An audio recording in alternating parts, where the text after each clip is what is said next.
If you receive personal messages or sensitive notifications, they can appear on your lock screen where others might see them. To protect your privacy, Samsung provides options to hide notification content or completely control how notifications appear on the lock screen. Let's see how you can set it up.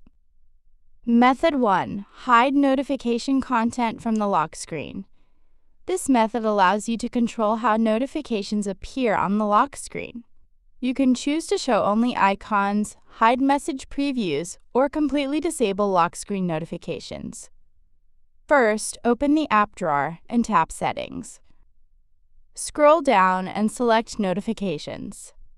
Next, tap Lock Screen. Here you can control how notifications appear on your lock screen. You'll see several options, such as Cards shows the full notification content.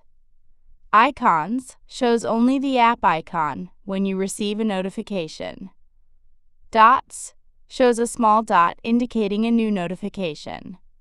If you want to completely hide notifications, simply turn off the Show Notifications option. Method 2. Hide notification content for specific apps. Another way to protect your privacy is by hiding notification content on the lock screen for a specific app.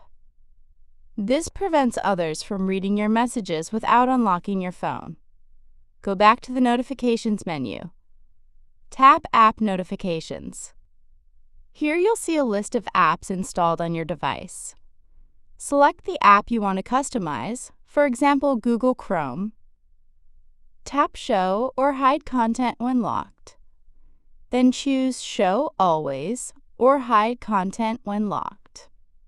The notification will still appear on the lock screen, but the message content will remain hidden until you unlock your phone.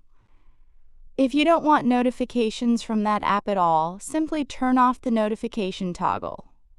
And that's it! That's how you can hide notification content on the Samsung Galaxy S26 series to keep your information private.